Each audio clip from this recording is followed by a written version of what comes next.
The morning of May the 5th, 2009, began like any other in the quiet suburb of Columbia, Illinois. Birds chirped in the early dawn, and the soft hum of morning routines filled the air. But at 6:43 a.m., a frantic 911 call shattered the peace. "I need someone to check on my family," a man's voice trembled through the line. "My wife's not answering, and I'm on my way back from the gym." That man was Christopher Coleman, a former Marine and trusted security chief for a world-famous televangelist. Hours later, police would uncover a scene so horrific it would haunt the small town forever. A mother and her two young sons strangled in their beds, with cryptic messages scrawled in red spray paint across their home. Who could commit such an unthinkable act? And why would a man with everything, a high-paying job, a loving family, a pristine reputation, be at the center of it all? This is a story of betrayal, deception, and a chilling truth that will leave you questioning how well you know those closest to you. Stick with us as we unravel the Christopher Coleman case, a tragedy that proves even the safest places hide the darkest secrets. If you don't watch, you'll miss the shocking twists that turned a picture-perfect life into a nightmare. Background and setup: Columbia, Illinois, is a sleepy suburb just across the Mississippi River from St. Louis, Missouri. In 2009, it was the kind of place where neighbors waved at each other, kids rode bikes in the cul-de-sacs, and violent crime was something that happened somewhere else. Nestled in the heart of the Columbia Lakes subdivision, the Coleman family's two-story home on Robert Drive was a symbol of suburban success. White siding, green shutters, and a view of a small lake. It was the kind of house that screamed stability. Inside lived Sherry Coleman, 31, a devoted mother, and her two sons, Garrett, 11, and Gavin, 9. The boys were the light of Sherry's life, known for their love of Legos, football, and their tight-knit bond with their mum. Neighbors described Sherry as warm and approachable, always quick with a smile, though some noted she seemed reserved, perhaps weighed down by the demands of family life. Christopher Coleman, Sherry's husband, was the family's provider. Born on March 20th, 1977, to Ron and Connie Coleman, both pastors at Grace Church Ministries in Chester, Illinois, Chris grew up steeped in Christian values. After high school, he joined the Marine Corps, serving as a military police officer before transitioning to civilian life. By 2009, he had climbed the ranks to become the personal bodyguard and security chief for Joyce Meyer, a globally renowned televangelist whose ministry reached millions. Earning $100,000 a year, Chris traveled frequently, protecting Meyer on her international tours. His job was prestigious, feeding both his ego and his family's comfortable lifestyle. To the outside world, the Colemans were a model family, devout, successful, and seemingly unbreakable. But beneath the surface, cracks were forming. Chris met Sherry in 1997 at a K-9 training seminar at Lackland Air Force Base in San Antonio. They married soon after, but their relationship was far from perfect. Friends noted that Sherry often felt neglected due to Chris's demanding job, which kept him away from home for long stretches. By late 2008, Chris had begun an affair with Tara Lintz, a high school friend of Sherry's who worked as a cocktail waitress in Florida. Their relationship, initially casual, grew intense, with Chris promising Tara a future together. He told her he was preparing divorce papers, but there was a catch. Joyce Meyer Ministries had a strict no-divorce policy for employees. A divorce could cost Chris his job, his income, and his carefully curated image. In the months leading up to May 2009, strange events began to unfold. Chris reported receiving threatening letters and emails, some directed at Joyce Meyer, others targeting his family. One email, sent from an account called destroychris@gmail.com, read, "I will kill them all as they sleep." Neighbors recalled Chris mentioning these threats, and police were called to document suspicious incidents, though no concrete evidence of an outside stalker emerged. To those around him, Chris seemed genuinely concerned. But was he a victim? or was he orchestrating a sinister plan? The crime.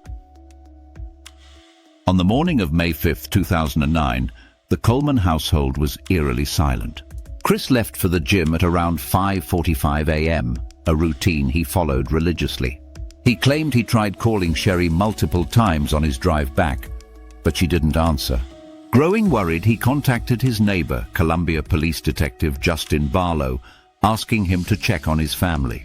Barlow, along with Sergeant Jason Donjan, arrived at 28 and 54 Robert Drive just before 7 a.m.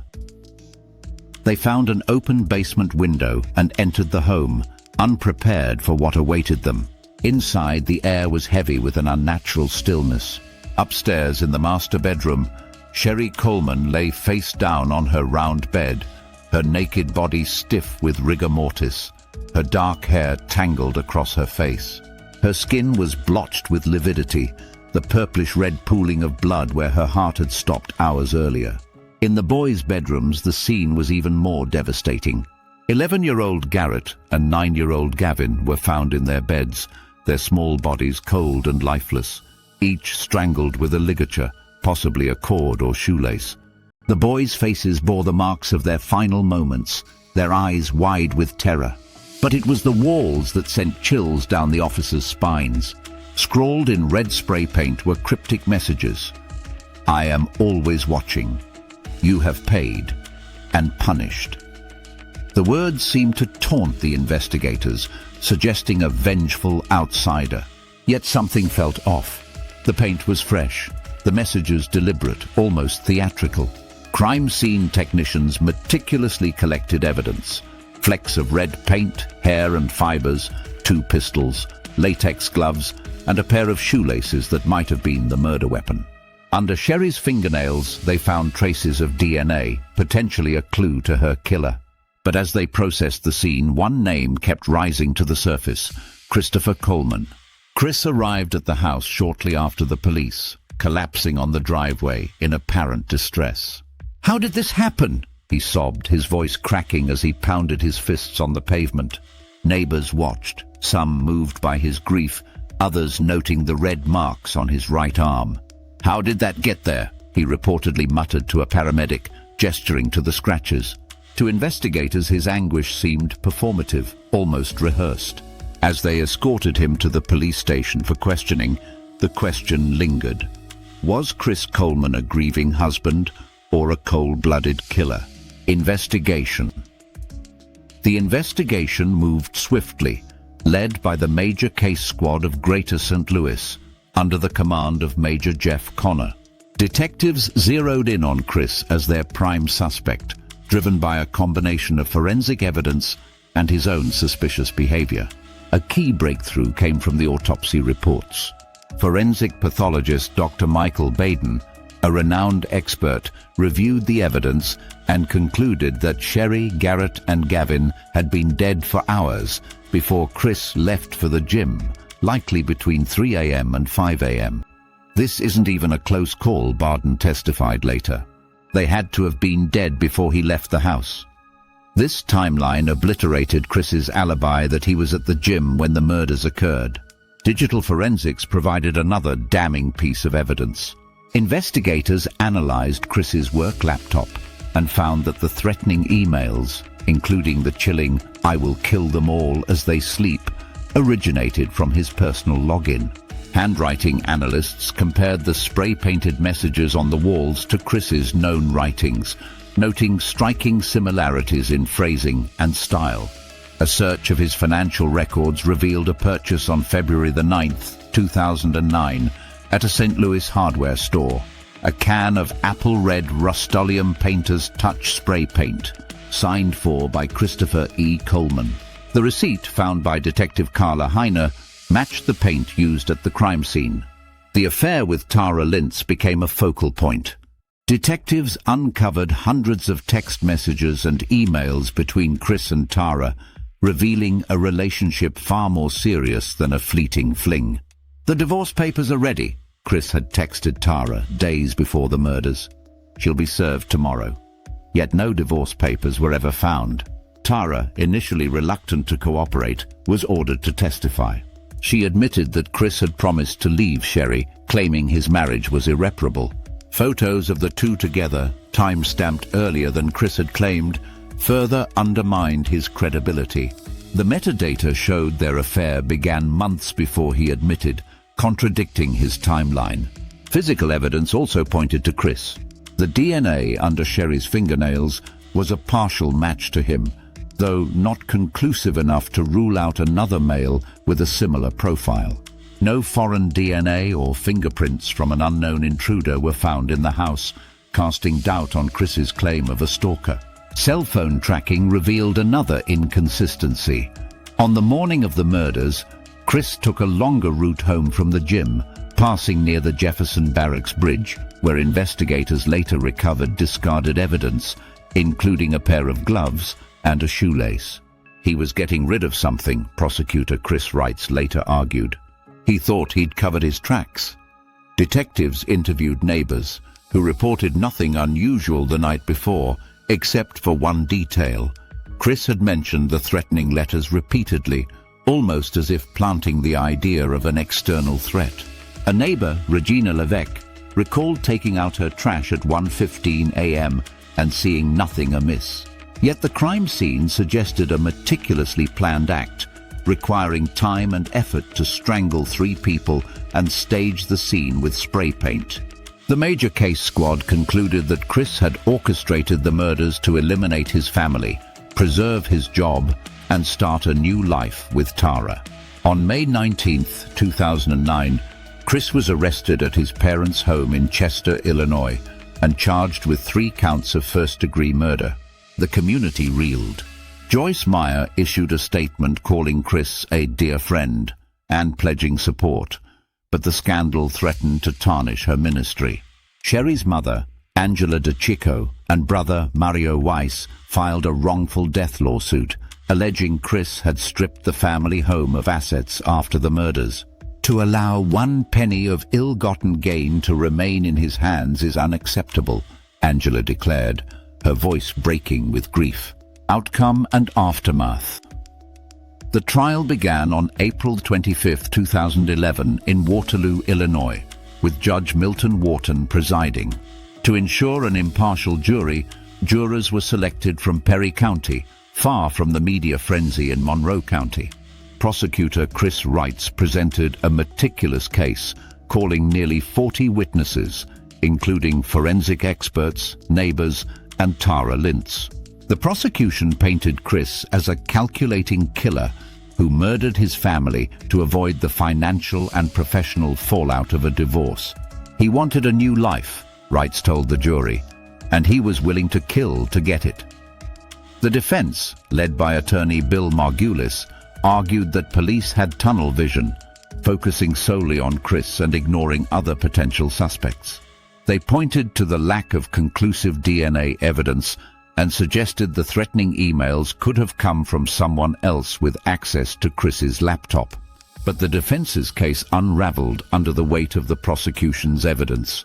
A particularly chilling moment came when a scale model of the Coleman house, built by the FBI, was unveiled in court. Jurors leaned forward, captivated, as Wrights used it to walk them through the crime scene, pointing out the spray-painted walls and the victims' final resting places. After 15 hours of deliberation over 2 days, the jury returned a guilty verdict on May 5, 2011, exactly 2 years after the murders. Chris bowed his head, his face expressionless, as the courtroom erupted. Sherry's mother sobbed, clutching a relative, while a supporter shouted, "We got him!" Outside, a crowd of 150 cheered as Chris was driven away. The jury found him eligible for the death penalty, but Chris waived his right to a jury sentencing, placing his fate in Judge Wharton's hands. With Illinois abolishing the death penalty in March 2011, Wharton sentenced Chris to 3 concurrent life sentences without parole. "He'll have to think about what he did every day," said juror Kathy Ferrari, satisfied with the outcome. Chris was sent to Dodge Correctional Institution in Waupun, Wisconsin, where he remains today. He has maintained his innocence, claiming in a 2018 interview with Crime Watch Daily that he was set up. The laptop tied to the threats was accessible to others, he insisted. There were unknown fingerprints at the scene. His father, Ron Coleman, echoed this, controversially blaming Sherry for not respecting Chris, a statement that drew widespread condemnation. Tara was meeting a need Sherry wasn't, Ron said, prompting outrage from Sherry's family and the public. The case left a lasting scar on Columbia. Neighbors like Vanessa Rigerix, who had set up a memorial for Sherry and the boys, were devastated when Chris discarded it in the trash. The community grappled with the betrayal, struggling to reconcile the charming family man they knew with the monster revealed in court. The case also sparked debate about the pressures of working for high-profile ministries, with some speculating that Joyce Meyer's no-divorce policy indirectly contributed to the tragedy. Chris's appeals have been unsuccessful. In 2014, his conviction was upheld, and in 2020, Judge Stephen McGlynn dismissed his petition for a new trial, citing insufficient evidence of ineffective counsel. An evidentiary hearing in 2019 had raised hopes among Chris's supporters, particularly over discrepancies in photo metadata, but the judge ruled that the evidence did not warrant overturning the verdict. Justice has been served, prosecutor Chris Hitzeman said, praising the investigators' dedication to Sherry, Garrett, and Gavin. Closing reflection. The Coleman family murders are a stark reminder that evil can lurk behind the facade of a perfect life. Sherry, Garrett, and Gavin trusted Chris to protect them, but he betrayed that trust in the most unimaginable way. Their deaths were not just a loss for their family, but a wound to an entire community, a betrayal that shattered the illusion of safety in a quiet suburb. As we reflect on this tragedy, we're left with haunting questions. How do we recognize the darkness in those we love? And what drives a person to destroy the very people they're supposed to cherish? The answers may never come, but the memory of Sherry, Garrett, and Gavin lives on, a poignant reminder to hold our loved ones close and to never take trust for granted.